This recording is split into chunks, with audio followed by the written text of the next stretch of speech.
बोलेंगे योगी योगी योगी योगी योगी योगी। भारत माता की, भारतीय जनता पार्टी, राष्ट्रीय लोकदल, चौधरी चरण सिंह, नरेंद्र मोदी, जयंत चौधरी, माननीय योगी जी, जयंत चौधरी। स्वागत करें माननीय जेपी मलिक जी।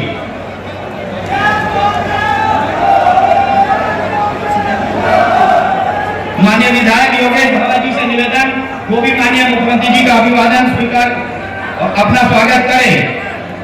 माननीय विधायक अजय कुमार जी से निवेदन, वो भी माननीय मुख्यमंत्री जी का स्वागत करें। माननीय चेयरमैन बड़ा सुनील तोमर जी से निवेदन, वो भी माननीय मुख्यमंत्री जी का स्वागत अभिनंदन। मैं माननीय जयंत चौधरी जी से निवेदन करूंगा वो आए, उनकी विधानसभा है बड़वा, बड़े गर्व की बात है इतनी बड़ी जनसभा। हमारे प्रदेश के मुखिया जी का बहुत देरी से इंतजार था और वो हमारे बीच में आ गए हैं, एक स्वागत कीजिएगा।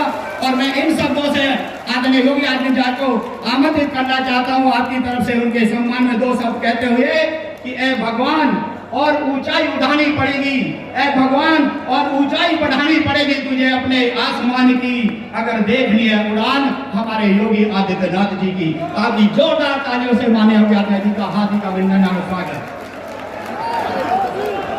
भारत माता की, भारत माता की, भारत माता की।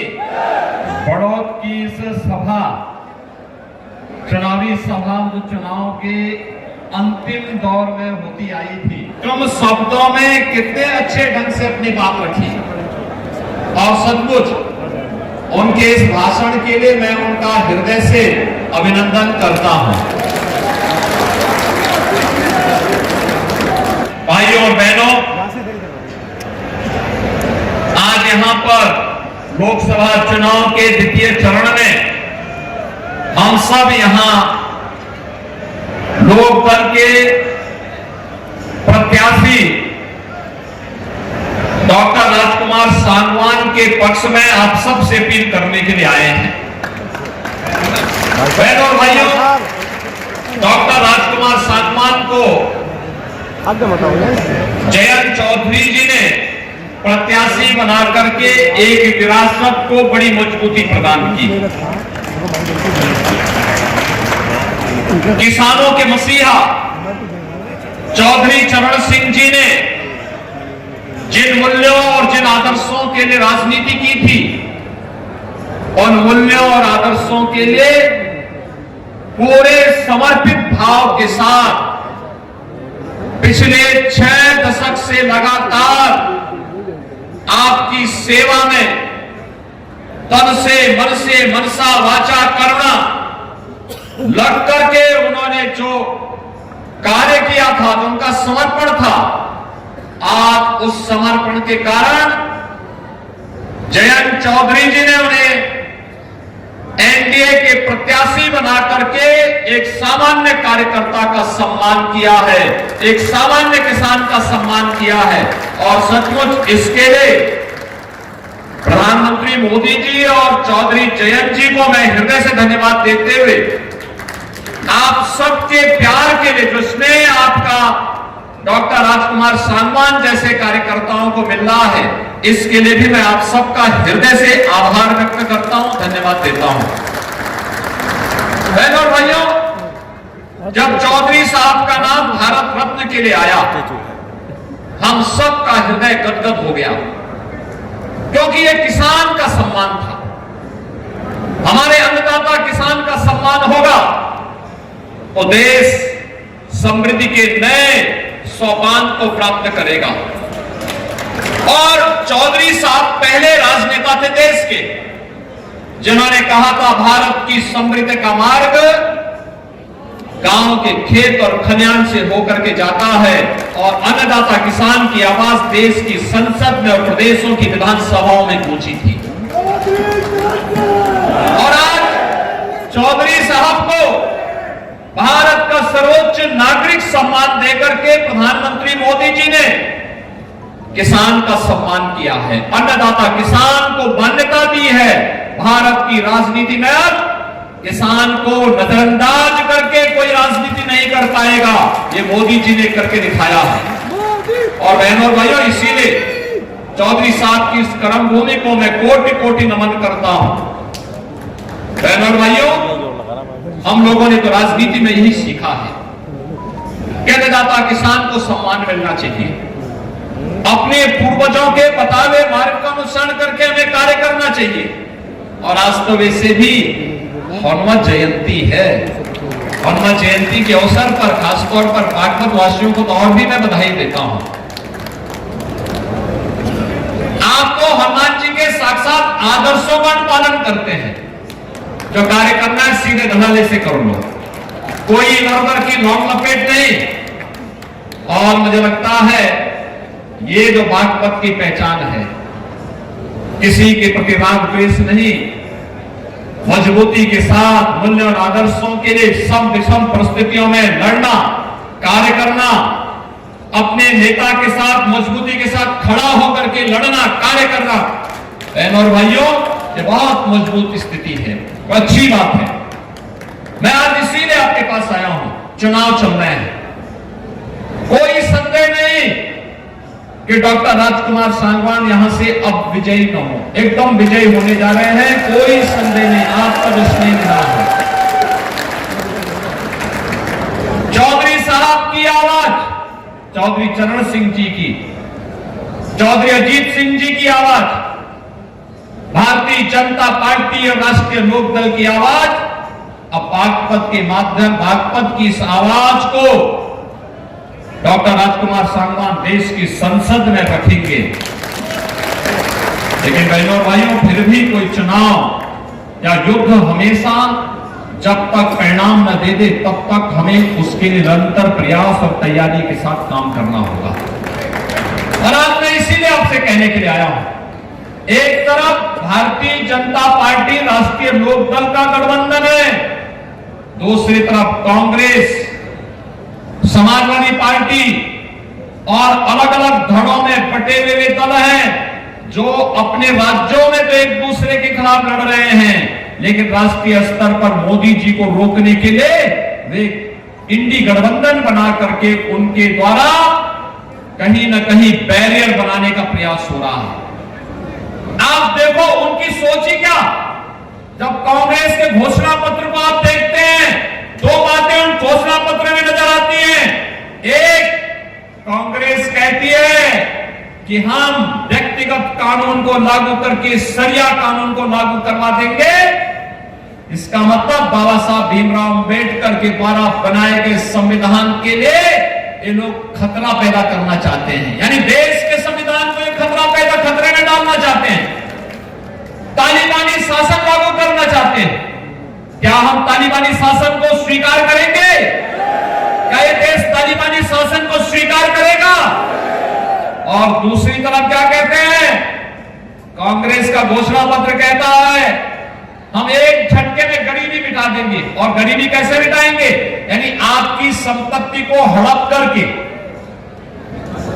बेटी और माताओं के, बहनों के जो उनके गहने होंगे उनको ये लोग जब्त करवाने की साजिश रच रहे हैं। यानी देश को तो इन्होंने 60 दशक 6 दशक तक लूटा और अब कह रहे हैं कि हर संपत्ति पर ये लोग डकैती डाल करके उसको जबरदस्ती अपने कब्जे में ले लेंगे और फिर उसका बंदर बांट करेंगे। क्या आप स्वीकार करेंगे कांग्रेस की उसी चेष्टा को? बहनों और भाइयों, सही मायने में अगर आपने देखा है जो नारा दादी ने दिया वही आज तोते की तरह पोता भी वही रट लगाई बैठा हुआ है। गरीबी हटाएंगे, अरे कब गरीबी हटाएंगे? 65 वर्षों तक शासन करने का अवसर मिला तब तो कुछ नहीं कर पाए, और आज जब सत्ता से बेदखल भारत की जनता जनार्दन ने कर दिया है, अब उनको फिर गरीबी हटाने की बात नजर आ रही है। बहनों और भाइयों, मैं इसीलिए कहने के लिए आया हूं, गरीबी सही मायने में किसी ने हटाई है और उसको हटाने का कार्य किया है।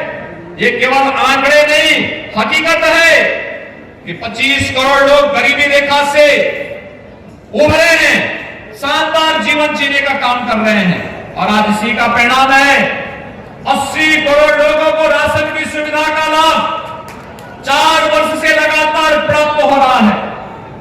बहनों और भाइयों, 60 करोड़ गरीबों को देश के अंदर 5 लाख रुपए की आयुष्मान भारत में स्वास्थ्य बीमा का कवर मिल रहा है।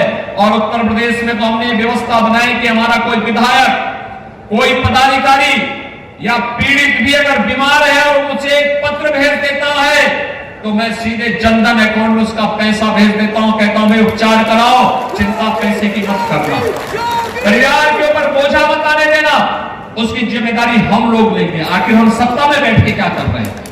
यही हमारा काम है, हर पीड़ित के साथ खड़ा होना। ये लोग क्या चाहते हैं? कांग्रेस के लोग ये आपकी संपत्ति को हड़पना चाहते हैं। और ये तो समाजवादी पार्टी और कांग्रेस का पुराना इतिहास है, ये तो यही इनका इतिहास है। वे अपने लिए जीते हैं। आप देखें, यही उदाहरण है जब राष्ट्रीय लोकदल को अवसर मिला, उन्होंने राजकुमार सांगवान को बागपत जैसी प्रतिष्ठित सीट पर जो चौधरी साहब की कर्म भूमि, वहां पर उन्होंने अपना प्रत्याशी बनाया।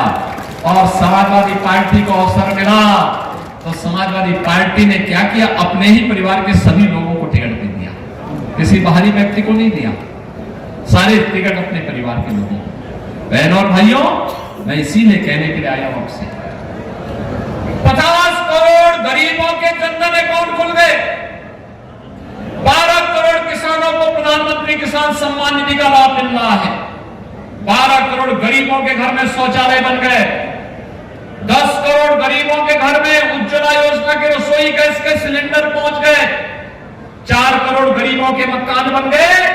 और अगले 5 वर्ष में 3 करोड़ अन्य गरीबों के मकान बनने हैं, इसके लिए भी से घोषणा हो गई है। बहनों और भाइयों, हर घर नल की योजना हो या फिर हर व्यक्ति को सुरक्षा की गारंटी। याद करिए, पहले देश के अंदर जहां कहीं भी विस्फोट हो जाता था, आतंकी विस्फोट होता था, निर्दोष लोग मारे जाते थे, सुरक्षा बलों के जवान शहीद होते थे। और अब तो जोर से पटाखा भी फट जाए ना तो पाकिस्तान सफाई देता, कहता नहीं मैंने नहीं किया है, क्योंकि उसे मालूम है कि अगर उसने कुछ किया तो फिर उसको लेने के देने पड़ जाएंगे, जान बचानी मुश्किल हो जाएगी। अब क्योंकि अब एक मजबूर नहीं मजबूत सरकार है मोदी जी के नेतृत्व में। और इसलिए बहनों और भाइयों, हम सब आपसे अपील करने के लिए आए हैं, एक ही अपील है, यह देश आपका है, जीवन आपका है, सुरक्षा आपकी है और वोट भी आपका है। वोट गलत जगह जाएगा, आतंकवाद का पुराना दौर लेके आ जाएगा। वोट गलत जगह जाएगा तो माफिया राज और आतंकवाद फिर से लेके आ जाएगा। वोट गलत जगह जाएगा, किसानों और गरीबों के हकों पर फिर डकैती पड़ेगी। वोट गलत जगह जाएगा तो बेटी और व्यापारी फिर असुरक्षित होगा। लेकिन वोट आपने भारतीय जनता पार्टी और सहयोगी दलों को दिया तो यह आतंकवाद को तो सीमा पार ही निपटा देगा और माफिया और अपराधियों को उसकी माद में घुस करके भी राम नाम सत्य की यात्रा में भेजने का काम ही करेगा। गरीब और किसान के हक पर, नौजवान के हक पर कोई डकैती नहीं डाल पाएगा, बेटी और व्यापारी की सुरक्षा में कोई सेंध नहीं लगा पाएगा। और यही गारंटी एनडीए आपको देने के लिए आया है, भारतीय जनता पार्टी राष्ट्रीय लोकदल का गठबंधन देने के लिए आया है। और यही चौधरी चरण सिंह जी का आदर्श भी हम सबके लिए है।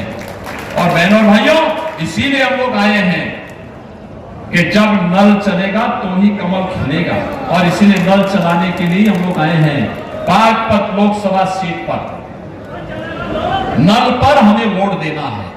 ये हैंडपंप, यहां पर राष्ट्रीय लोकदल का चुनाव चिन्ह है। आप सभी सहमत हैं? सभी सहमत हैं? सभी लोग सहमत हैं ना? इस वोट की कीमत को समझना है। और जो यहां पे चारू जी ने कहा, याद रखना, घर नहीं, खेती बाड़ी देश से बढ़कर के नहीं है। हमारे लिए सबसे पहला मेरे देश है। मेरा देश सुरक्षित रहेगा तो हम सुरक्षित रहेंगे, मेरा देश समृद्ध होगा तो हम भी समृद्ध होंगे। इस भाव के साथ हमें कार्य करना है। इसी के लिए चौधरी चरण सिंह जी ने जीवन जिया था। और बहनों और भाइयों, मैं भी इसीलिए आपके पास आया हूं, आपसे कहने के लिए, मैं यही कहने के लिए आया हूं आपसे कि देश के लिए हमें वोट करना है। वोटिंग होनी है, अच्छी वोटिंग होनी चाहिए। पहले मतदान और फिर जलपान। सहमत है? सभी लोग सहमत हैं? सभी सहमत हैं? डॉक्टर राजकुमार सांगवान को भारी बहुमत से विजयी बनाएंगे। अब चुनाव प्रचार कल सायंकाल बंद हो जाना है 6 बजे। परसों केवल 1 दिन का समय मिलेगा।